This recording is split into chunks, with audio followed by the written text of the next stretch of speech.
Continuamos, 20 horas 27 minutos, ya estamos recibiendo al secretario de Relaciones Institucionales del municipio de General Alvarado, el doctor Fernando Viciotti, al director de Derechos Humanos, al señor Norberto Miller. Vamos bajando la música y ya los recibimos. ¿Cómo están, señores? ¿Cómo les va? Muy buenas tardes. Hola, ¿cómo estás, María? Buenas tardes, buenas noches, ahí estamos. Ahí los veo a través de las cámaras, pero bueno, ahí está, los veo perfecto, los escucho perfecto. ¿Ustedes me escuchan? Sí, perfectamente. Sí, muy bien. A ver, ahí estamos mejor. Bueno, buenas noches a vos, a toda la audiencia. Norberto, bueno, bienvenidos. Hacía mucho tiempo que no hablábamos. Hace mucho, sí. Y bueno, siempre hay una oportunidad o algún tema que nos convoque para andar por acá.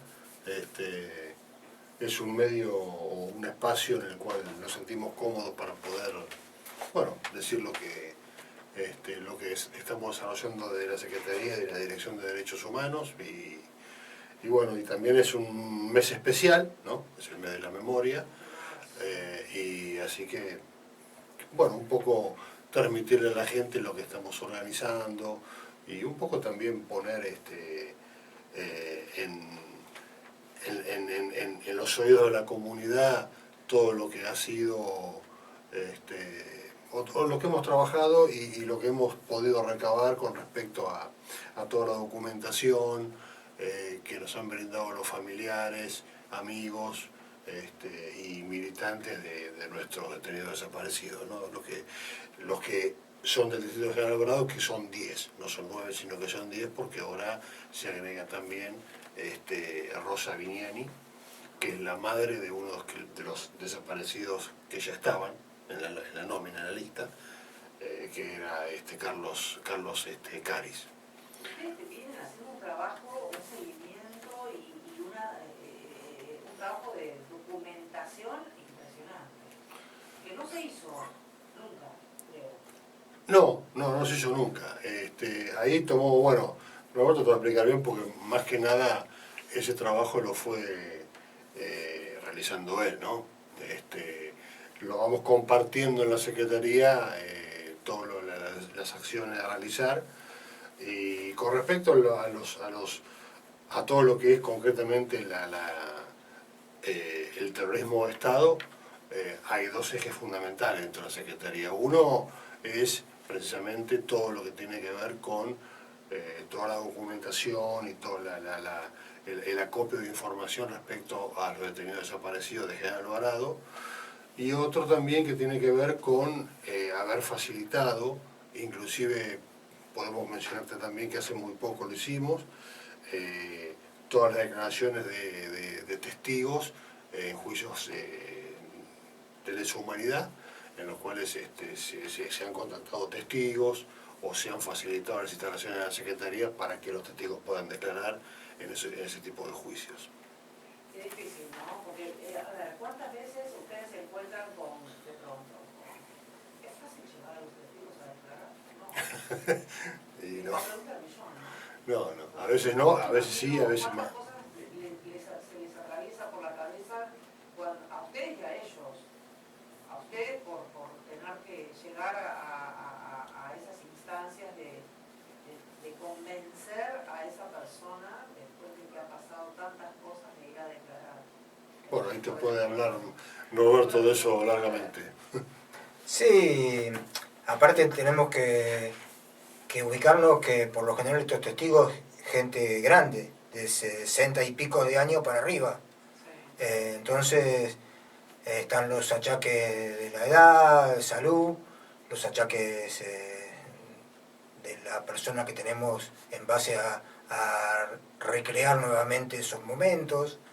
Es muy complicado y bueno, hasta ahora habíamos acercado testigos a lo que tiene que ver con juicios de la subzona 15, que es a donde pertenece General Alvarado.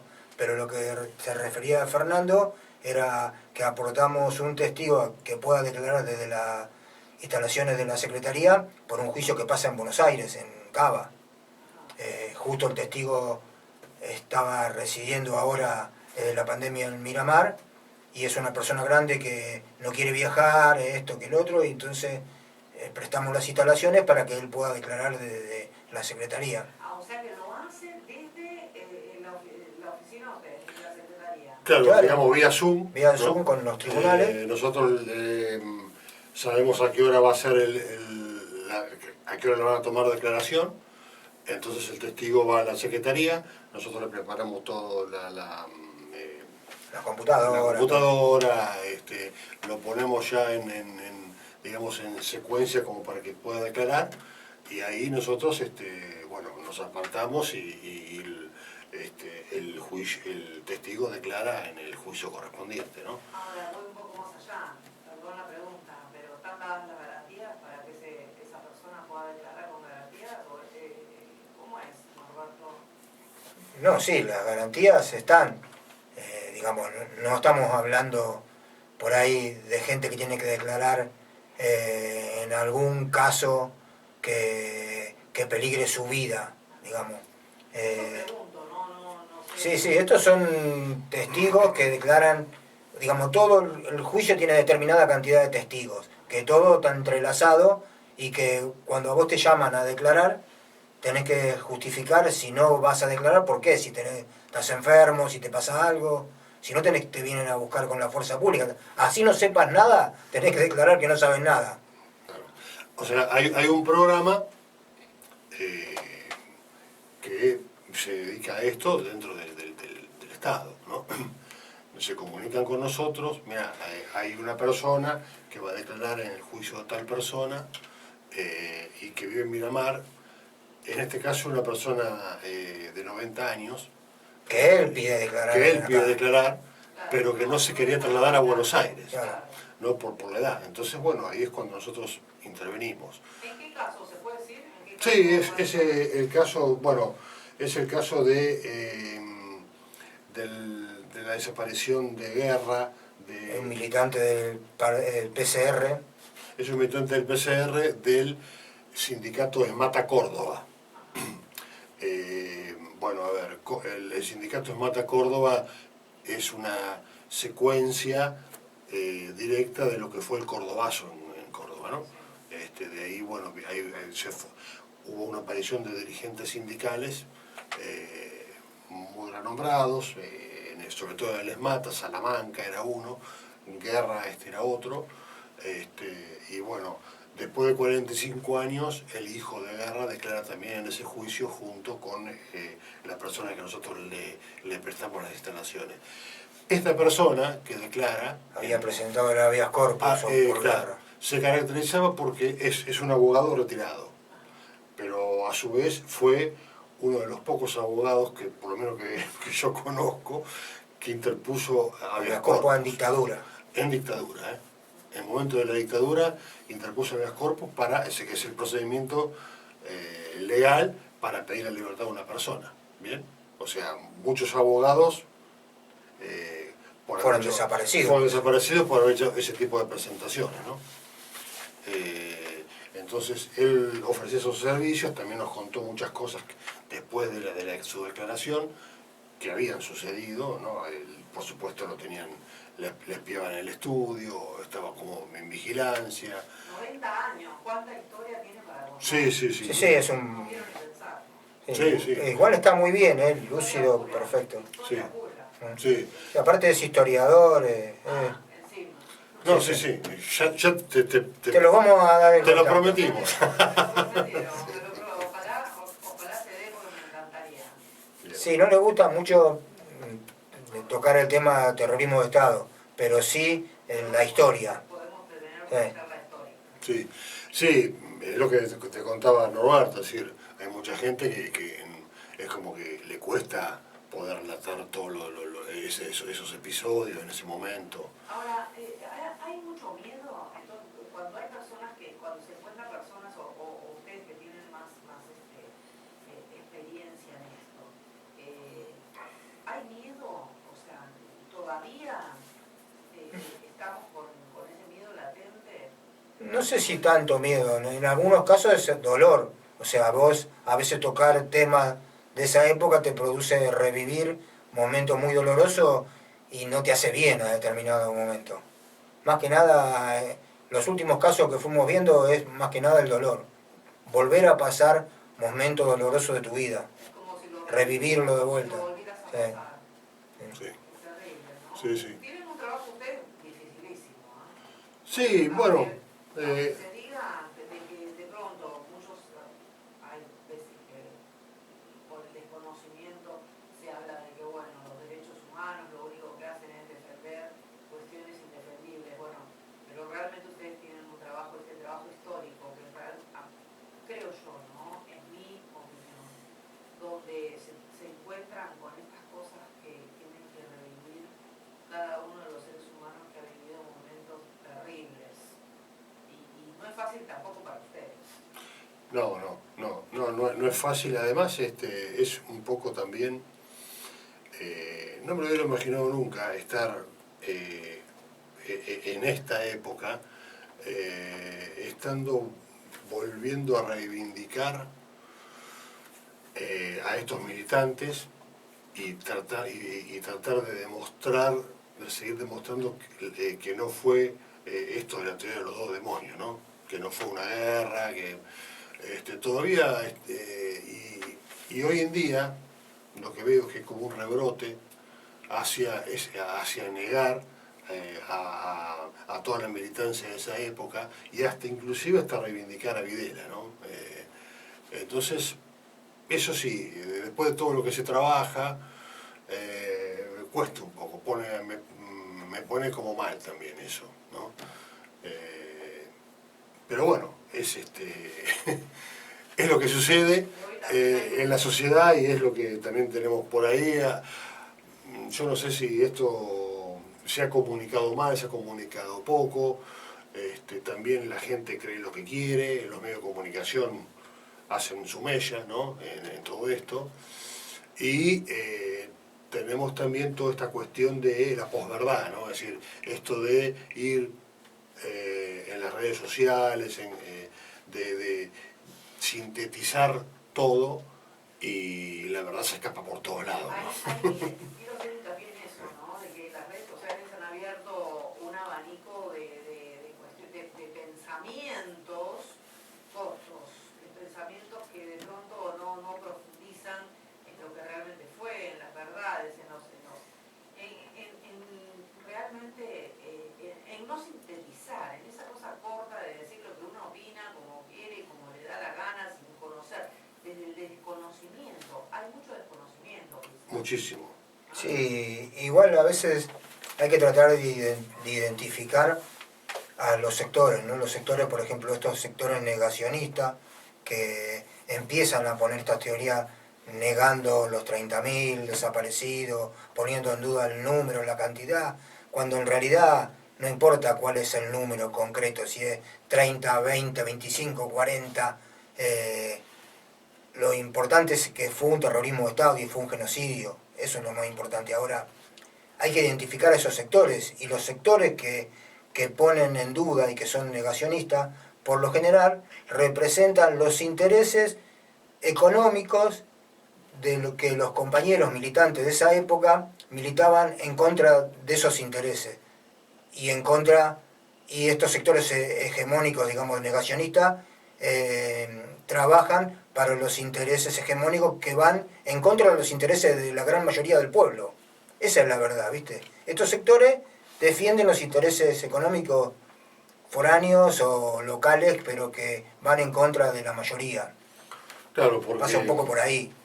El terrorismo de Estado, es decir, la última dictadura militar, el 76 hasta diciembre del 83,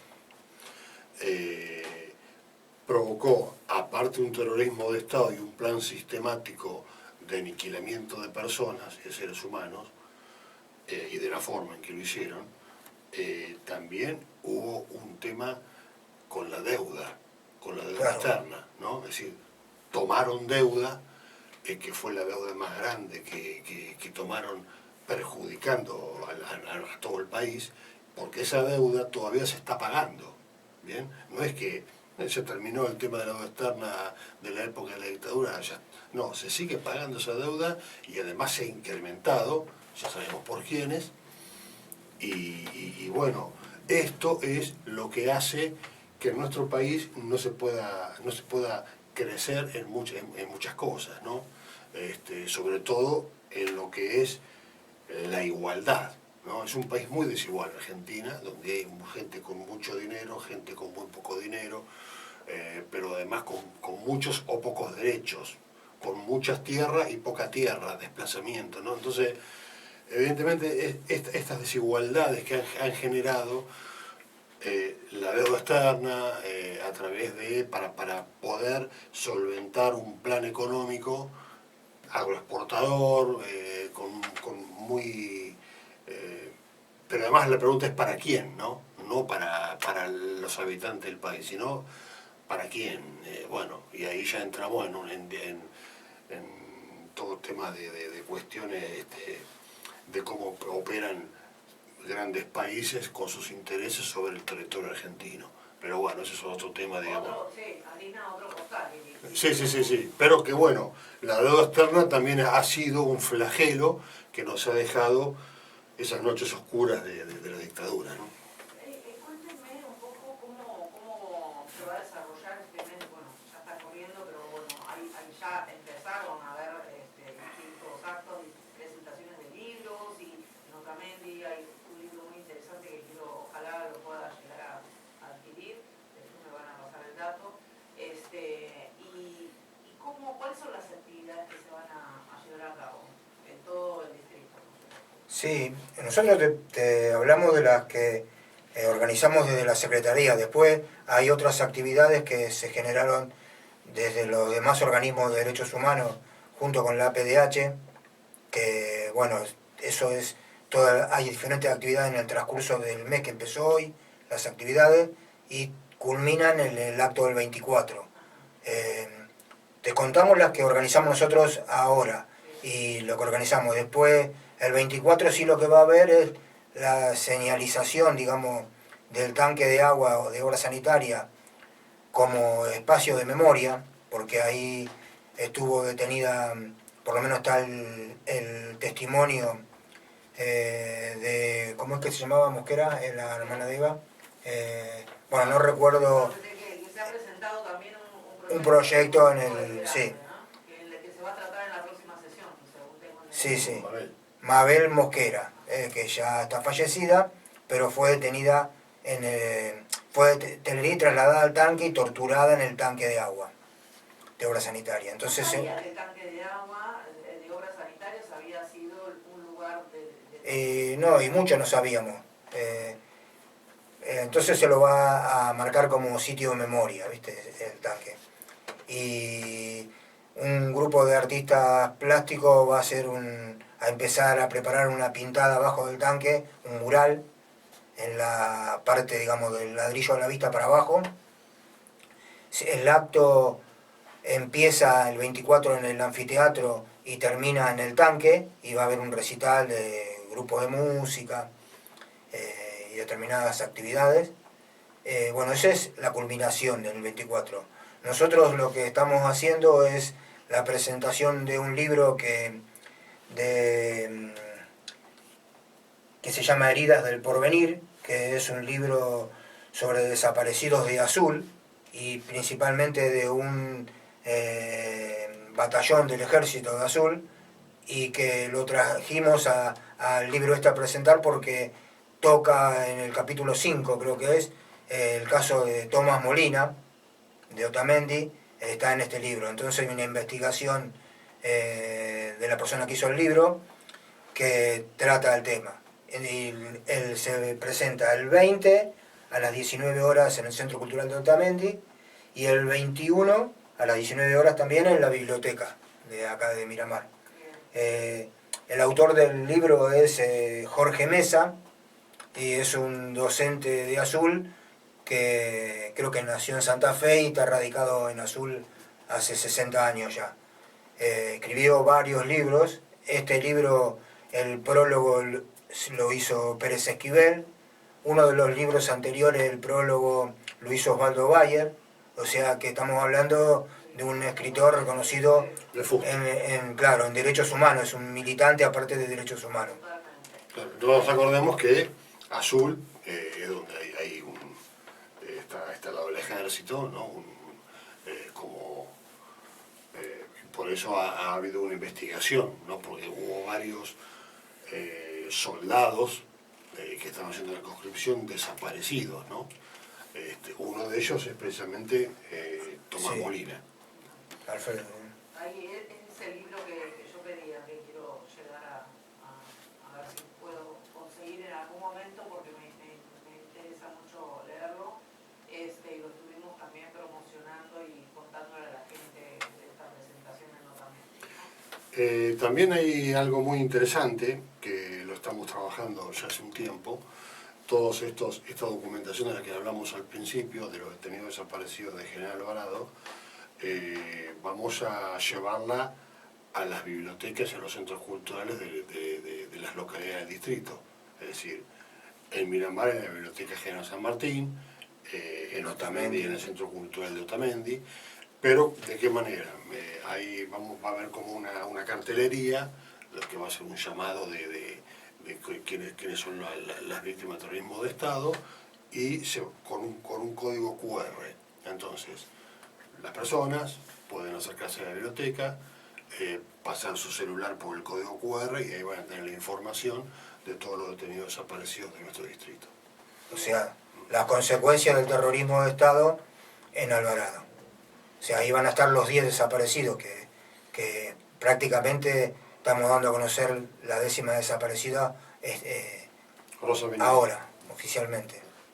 Es decir, Rosa Vignani, bueno, Cuéntanos hizo... un poquito sobre Rosa Vignani. Rosa era la mamá de Carlos Caris y fue así su desaparición. Ella vivía en Mar del Plata y la detienen,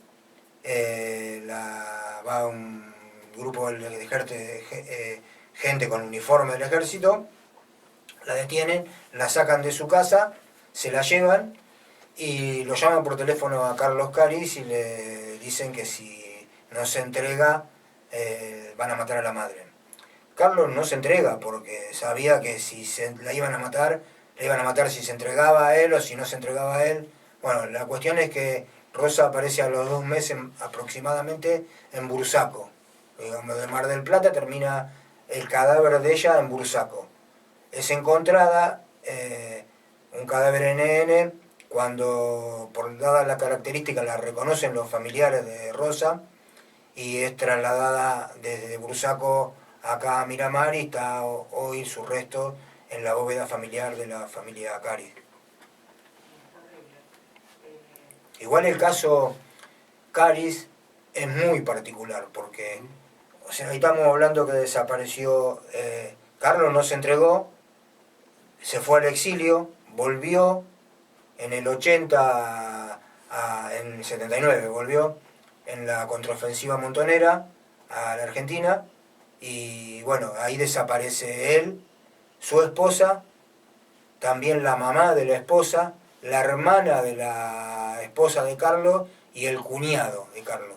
O sea que en esa persona sola, en Carlos, desaparecieron la mamá de él, la mamá de la mujer, o sea, empezás a nombrar y es un montón de gente. ¿Qué hacía Carlos Caris? Él era estudiante de medicina y era parte de la columna sur de Montonero, la parte de medicina. Muchas veces escuchamos, y se los pregunto a ustedes, ¿no? ¿Cuál es la opinión que ustedes tienen cuando se escucha esto también en cuanto a que Montoneros hizo muchas cosas y mató también a muchas familias del otro lado? ¿Cuál es la opinión de ustedes? ¿Cuál es el pensamiento más que la opinión? Mira, ahí hay que analizar el terrorismo de Estado. Vos tenés el terrorismo de Estado, hoy justo estábamos en la charla de Juani Paliaro y yo coincido con lo que decía Juani, que el terrorismo de Estado, para poner una fecha de inicio, arranca en el 55, en el bombardeo de Plaza de Mayo.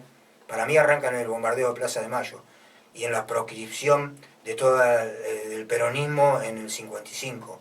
Ahí se implementa todo un plan de prohibición al Partido Peronista y a todos los militantes populares para imponer un plan económico, volvemos a lo mismo. Y ahí arranca el ejército propio de un país bombardea al pueblo desarmado en una plaza, en un festejo, y mueren hasta chicos que estaban en un micro.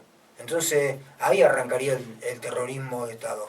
Y luego tenemos que analizar las proscripciones del peronismo todo el tiempo de la dictadura para darnos cuenta que cuánto tiempo tuvo prohibido hablar y decir la palabra peronismo o Perón o Evita. Estuvo prohibido durante muchísimo tiempo, hasta que Perón regresa a la Argentina, se dan las elecciones y bueno, y nuevamente hay un golpe. Entonces, las proscripciones trajo el uso de las armas, digamos, por un sector del pueblo en contra de los opresores.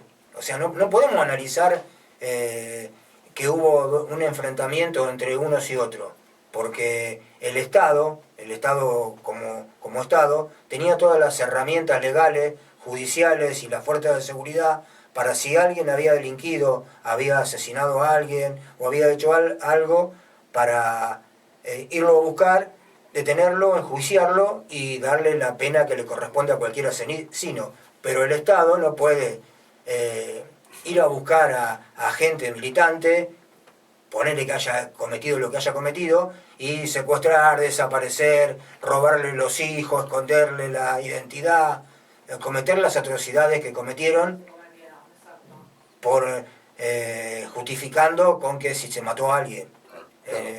El Estado tiene los elementos y las herramientas y las armas para hacer lo que tenga que hacer y enjuiciarlo y hacer lo que tenga que hacer y darle la pena que tenga que tener a cualquiera que delinca. Es decir, si hubo montonero o cualquier militante que estuvo en una organización política que llevaba armas o hicieron atentados o que mataron gente, a ver, si hay una investigación previa, lo detenés y lo juzgás como corresponde. Pero acá estamos hablando, por ejemplo, lo que hablamos de Caris, le diezmaron toda la familia, ¿no? Por gente que militaba políticamente. Pero además eso... Ahí sí que no había democracia. Ahí ya había detenciones ilegales, te borraban, o sea, no había registros que te habían detenido, entonces no sabías si eras un desaparecido y por lo tanto, además, no sabes que había torturas, había, por supuesto, bueno, desde vejámenes de todo tipo, y cuando en realidad tendría que verse realizado como lo hicieron las madres, ¿no? Con el Estado de Derecho, porque las madres de Plaza de Mayo, que también son tan castigadas, no tomaron la misma arbitrariedad para poder juzgar a los militares, lo hicieron en un Estado de Derecho y con pruebas, y hoy en día, bueno, es Argentina uno de los pocos estados que a esas atrocidades las pudo juzgar, porque ni siquiera España lo hizo, ¿no? Con Franco. No lo hizo Chile, no lo hizo Brasil, no lo hizo ningún país que ha tenido dictaduras muy fuertes y duras como la que tuvimos en el 76 hasta el 83. Sí, y además, claro, todo el tema de las identidades, bueno, claro, ni hablar. Hay tanto para hablar y tanta tela para seguir cortando con esto, que es parte de nuestra historia, ¿no? Es algo que todos los argentinos vamos a llevar en esta mochila que tenemos de vida. Tendríamos que hacer, no sé, un micro una vez por semana para poder, y durante muchos años, para poder deshilachar todo esto. Pero ustedes lo están haciendo desde, qué bueno esto de que se pueda llevar a las bibliotecas de todas las localidades todo esto que ustedes están organizando, de que se conozca la historia de nuestros desaparecidos, ¿no? Ese cartel que tenemos en el Consejo Deliberante, de ese afiche, de ese banner que tenemos en el Consejo Deliberante, que realmente cada vez que sale en todas las fotos, y que bueno, que es la memoria que tenemos que tener hoy todos los argentinos. Sí, sin duda. Por supuesto que es un ejercicio de la memoria colectiva. En realidad, a ver, trabajamos para eso, para que exista la memoria colectiva y no vuelva a suceder. Que se siga hablando, y que se desarrollen y que se charlas y que desde los colegios, Sí, y además, ¿sabes qué? ¿Sabes una cosa? Sacarse un poco, nosotros lo hemos hablado bastante en la Secretaría, ¿no? Porque cuando vos hablas de la historia de cada uno de los desaparecidos, también hablamos de dónde militaban, qué era lo que hacían, ¿no? Más allá de que eran militantes sociales, que eran preocupados por la igualdad. Hay algunos que militaban montoneros, otros peronismo de base, PCR. en el PCR. Es decir, tratamos de no ocultar absolutamente nada. Militaban en esos lugares, en esos espacios políticos. Bueno, después, lógicamente, la gente hará su evaluación de eso, pero por lo menos poner la verdad sobre la mesa, ¿no? Es decir, ¿por qué existíamos? Después vendrán otras preguntas y otros disparadores, ¿no? ¿Qué pasó? ¿Por qué estaban los montoneros? ¿Por qué estaba el AR? ¿Por qué? No sé. Que es una parte no menor de la historia argentina que desencadenó después en la dictadura militar. Pero es como dice Norberto, es decir, en nuestro país hubo todo un sistema político y un desarrollo del país que tenía que ver con enfrentarse con una oligarquía que fue el gobierno de General Perón, sobre todo el primer gobierno de Perón. Esa quita de privilegios a la oligarquía desencadena en lo que fue el bombardeo de Plaza de Mayo. Y eso es un hilo conductor directo con la dictadura militar del 76. Entonces, bueno, hay una historia muy grande para contar y para debatir inclusive, ¿no? Por supuesto que sí, hay que seguir hablando de estos temas y ponerlos sobre el tapete siempre. Señores, un agradecimiento especial para ustedes por estar siempre, siempre tienen esta apertura en el programa para poder hablar. Y bueno, nos encontraremos como siempre en cualquier momento, acá, donde quieran, y para poder seguir debatiendo y hablando sobre este tema de la memoria, la verdad, la justicia, en este mes y en cualquier mes, porque creo que no es solamente el mes de marzo, sino siempre. Es siempre, es así. Sí, es más, esto de llevar los archivos a los diferentes lugares del distrito, no creo que terminemos en el mes de marzo, o sea que lo extenderemos para abril, para poder terminar de llevar la cartelería, pero bueno, continuaremos haciendo esto porque fue como un desafío, ¿no? Decir, bueno, juntamos tanta cantidad de material. Ese material ahora hay que ordenarlo y archivarlo y ver de qué forma se puede poner a disposición del pueblo, de la gente. Por ejemplo, un chico de secundario que hace un trabajo sobre el terrorismo de Estado necesita los datos y ¿dónde los busca? Entonces pensamos, bueno, el lugar bueno sería la biblioteca.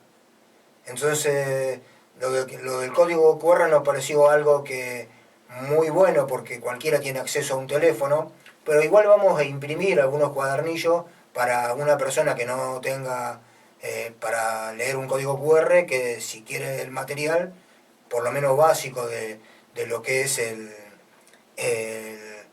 cada desaparecido de Miramar, que tenga un poco su historia.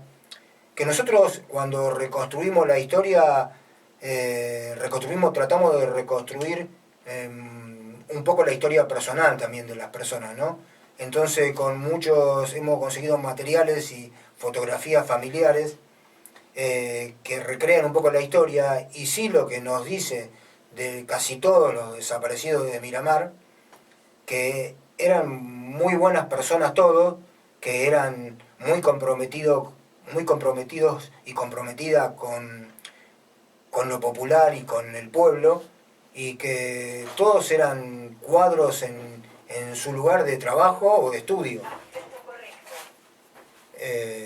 Entonces, eso sí fue algo que determinó esta investigación, que lo que nos han volcado los amigos, compañeros de colegio, porque hubo varios que eran del colegio parroquial, y muchos compañeros del colegio nos han dicho que eran los mejores compañeros que tenían, los más formados, los que estaban siempre atentos a lo que le pasaba a la otra persona, y eso fue como algo determinante de la gente de Alvarado con respecto a su persona, ¿no? Que eran muy buena gente y comprometido con su pueblo. Con sus semejantes, Sí. digamos. Sí, por eso es que, a ver, este sistema del código QR nos permite poder seguir almacenando información. Es decir, la información que tenemos hasta hoy la vamos a volcar, pero sabemos que hay más información, sabemos que podemos recabar más todavía y la vamos a seguir volcando a través del tiempo, ¿no? Bueno, Bueno, Así que muy bien. les agradezco. No, agradecidos somos nosotros, en serio. Cuando quieran, el espacio abierto para ustedes y como siempre para poder seguir charlando y nos vamos a encontrar en el acto que va a ser un acto más que emotivo, me parece. Por Sí, supuesto que estás sí. invitada al 21, que va a ser acá en Miramar, en la Biblioteca General San Martín a las 7 de la tarde, y desde ya el 24, ¿no? El 24 va a ser esto. A partir de las 3:30 de la tarde, en Loreta Torres, ya desarrollamos hasta que las bandas dejen de tocar, ¿no? Muchísimas gracias. Gracias a vos. Bueno, gracias María.